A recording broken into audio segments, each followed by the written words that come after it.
नमस्कार विद्यार्थी मित्रांनो, ITI इलेक्ट्रिकल ई स्टडी या चॅनलवरती आपले सर्वांचे हार्दिक स्वागत आहे. आज या ठिकाणी आपण इलेक्ट्रिशियन द्वितीय वर्ष थेअरी यामधील सिंक्रोनस मोटर याबद्दल थोडक्यात माहिती घेणार आहोत. चला तर मग बघूया सिंक्रोनस मोटर.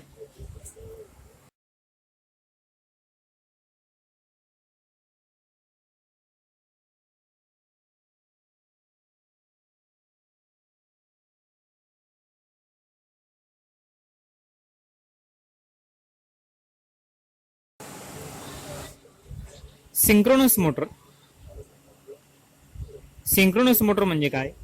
तर सिंक्रोनस मोटर देखील विद्युत ऊर्जेचं रूपांतर ही यांत्रिक ऊर्जेमध्ये करत असते. ही जी मोटर आहे ही स्थिर गतीने फिरते, म्हणजेच सिंक्रोनस स्पीडने फिरत असते. म्हणजेच जी मोटर सिंक्रोनस स्पीडने फिरते अशा मोटरला आपण सिंक्रोनस मोटर असं म्हणत असतो. सिंक्रोनस मोटरची रचना आणि अल्टरनेटरची रचना या दोघांची रचना ही सारखीच असते. जर आपण दोन अल्टरनेटर समांतर जोडणी केले आणि समांतर जोडणी करून त्यांना जर आपण सुरू केलं, पहिल्या अल्टरनेटरचा प्राइम मूव्हर जर आपण बंद केला आणि त्याची यांत्रिक शक्ती जर बंद झाली, दुसरा अल्टरनेटर हा मोटर म्हणून फिरत राहील आणि ही जी मोटर आहे अशा मोटरलाच आपण सिंक्रोनस मोटर असं म्हणत असतो. सिंक्रोनस मोटर जी आहे ती सिंक्रोनस गतीने फिरत असते. आपल्याला माहिती आहे सिंक्रोनस गती म्हणजे काय, तर स्टेटरमध्ये जे काही फिरतं चुंबकीय क्षेत्र निर्माण होतं त्या चुंबकीय क्षेत्राची जी गती असते त्याला आपण सिंक्रोनस स्पीड म्हणतो.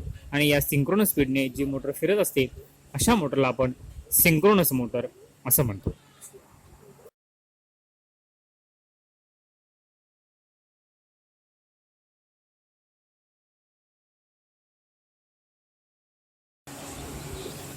सिंक्रोनस मोटरच्या रचनेचा अभ्यास करत असताना सिंक्रोनस मोटरची रचना आणि अल्टरनेटरची रचना ही सारखीच असते.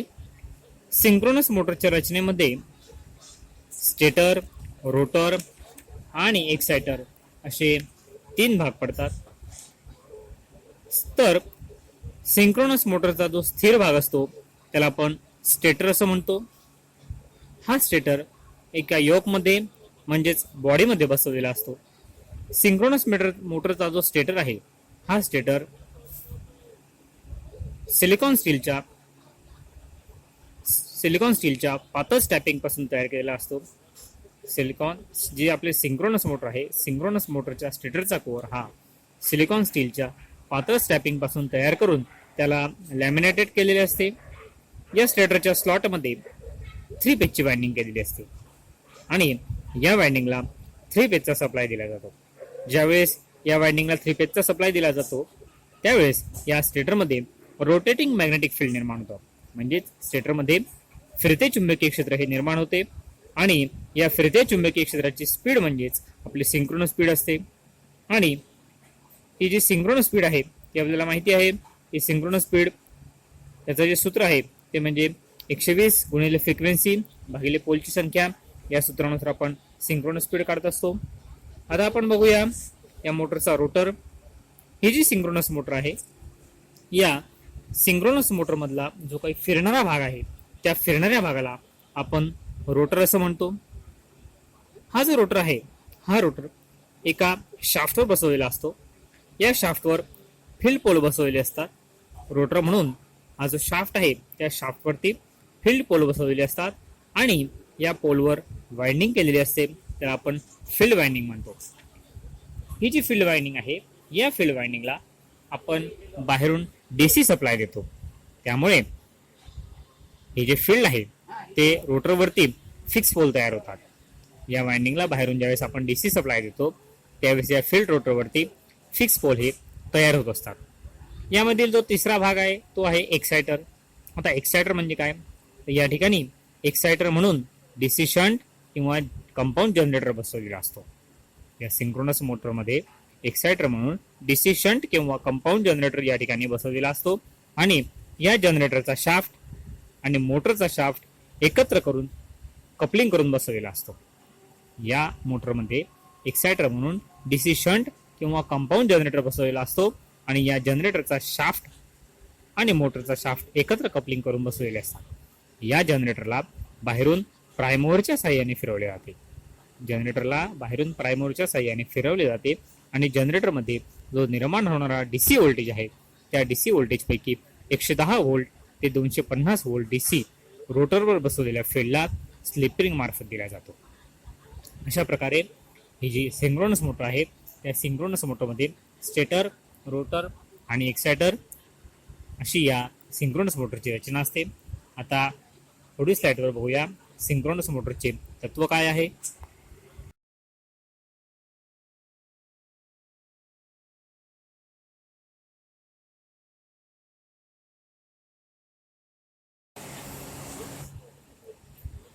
सिंक्रोनस मोटरच्या तत्वाचा अभ्यास करत असताना सिंक्रोनस मोटरचं जे स्टेटर आहे त्या स्टेटरचे मॅग्नेटिक फील्ड पोल, सिंक्रोनस मोटरच्या स्टेटरचे मॅग्नेटिक फील्ड पोल आणि रोटरचे मॅग्नेटिक फील्ड पोल यांचे एकमेकांशी मॅग्नेटिक लॉकिंग होते आणि स्टेटर आणि रोटर यांचं मॅग्नेटिक लॉकिंग होऊन जो रोटर आहे तो रोटर सिंक्रोनस स्पीडने फिरायला सुरुवात होते। ज्यावेळेस आपण स्टेटरला 3 फेजचा एसी सप्लाय देतो आणि रोटरला डीसी सप्लाय देतो, ज्यावेळेस आपण स्टेटरला 3 फेजचा एसी सप्लाय देतो आणि रोटरला डीसी सप्लाय देतो त्यावेळेस ही मोटर फिरत नाही, कारण ही जी मोटर आहे ही मोटर सेल्फ स्टार्ट नसते।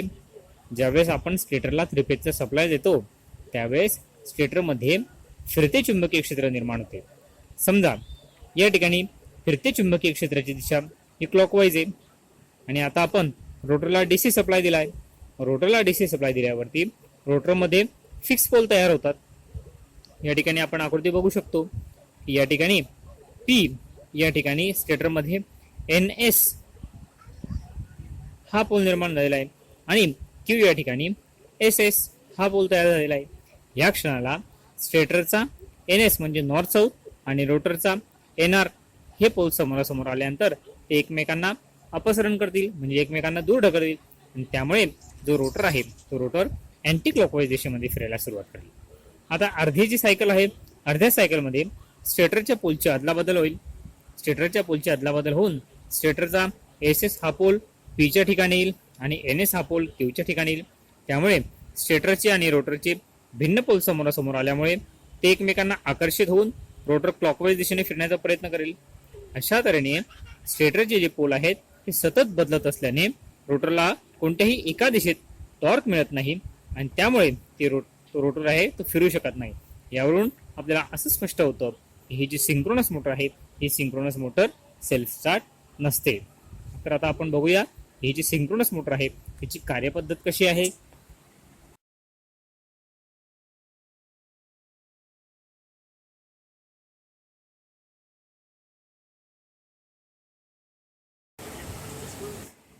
आता सिंक्रोनस मोटरची कार्यपद्धत बघत असताना जी सिंक्रोनस मोटर आहे ती सिंक्रोनस मोटर सुरू करण्यासाठी सुरुवातीला मोटरच्या सिंक्रोनस स्पीड एवढ्या स्पीडने आपल्याला रोटर फिरवावा लागतो।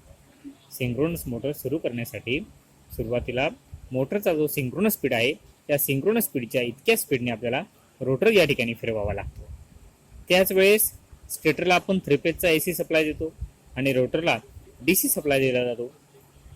रोटरला आपण सिंक्रोनस स्पीडने फिरवल्यानंतर जो स्टेटर आहे त्या स्टेटरला आपण 3 फेजचा एसी सप्लाय देतो आणि रोटरला डीसी सप्लाय देतो। त्यावेळेस स्टेटरच्या 3 फेज सप्लायमुळे स्टेटरमध्ये जे मॅग्नेटिक फील्ड तयार होतं ते रोटेटिंग असतं, म्हणजे त्या ठिकाणी रोटेटिंग मॅग्नेटिक फील्ड तयार होतं आणि रोटर सुद्धा सिंक्रोनस स्पीडने फिरवल्यामुळे रोटरमध्ये देखील त्या ठिकाणी बदलणारे पोल या ठिकाणी तयार होतात। म्हणजेच यामुळे काय होतं तर एका क्षणाला स्टेटरचा आणि रोटरचा असे भिन्न पोल समोरासमोर येतात आणि त्या ठिकाणी मॅग्नेटिक लॉकिंग होतं आणि जो रोटर आहे तो रोटर सिंक्रोनस स्पीडने फिरू लागतो। आता रोटरला आपण बाहेरून फिरवणे जरी बंद केले तरी हा रोटर सिंक्रोनस स्पीडने फिरतो। रोटर स्पीड आणि स्टेटर स्पीड यामध्ये थोडा जरी फरक पडला तरी हा रोटर या ठिकाणी फिरायचा थांबतो। ज्यावेळेस आपण सिंक्रोनस मोटरला सुरू करतो त्यावेळेस जो रोटर आहे त्या रोटरला सुरुवातीला सिंक्रोनस स्पीडने फिरवतो, त्याच वेळेस आपण स्टेटरला 3 फेजचा एसी सप्लाय देतो आणि रोटरला डीसी सप्लाय देतो. त्यावेळेस 3 फेजच्या सप्लायमुळे स्टेटरमध्ये रोटेटिंग मॅग्नेटिक फील्ड तयार होतो आणि रोटरमध्ये सिंक्रोनस स्पीडने फिरवल्यामुळे रोटरमध्ये देखील बदलणारे पोल हे या ठिकाणी तयार होतात. आणि त्याच वेळेस स्टेटर आणि रोटरचे भिन्न पोल एकमेकांच्या समोर आल्यामुळे त्या ठिकाणी मॅग्नेटिक लॉकिंग होतं आणि जो रोटर आहे तो रोटर सिंक्रोनस स्पीडने हा फिरू लागतो. त्याच वेळेस आपण रोटरला बाहेरून फिरवणं जरी बंद केलं तरी देखील जो रोटर आहे तो सिंक्रोनस स्पीडने फिरायला सुरुवात होते.